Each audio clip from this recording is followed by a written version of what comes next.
আজকে আমি তোমাদের শোনাবো এমন এক কাহিনী যেখানে আমাদের কামব্যাক দেখে এনিমিদের ইয়াদ আগে থা নানি।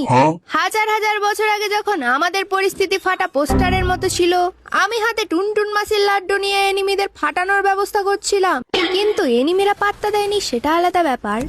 আমার ওপর হামলা করে এনিমির ঘটি বেঁকিয়ে গামলা করে আরেকটা ঘাসের কপালে বাজ দিয়ে 2 রাউন্ড টুক করে নিজেদের পকেটে ভরে নি। এরপর শুরু হয় আসল মতকা খেল। আমি হাতে তুলে নিয়েছিলাম আমার ব্রহ্মাস্ত্র, যাকে আমি আমার বয়ফ্রেন্ডের থেকেও বেশি ভরসা করি।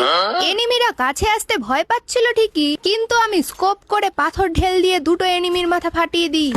এরপরে সোজা চলে যাই বাকি 2টোর দিকে রাজ দিতে, কিন্তু লোকেশনই তো জানি না। ওই তো একটা, খাবি নাকি কলকাতার রসগোল্লা? এমা রিজেক্ট করে দিল।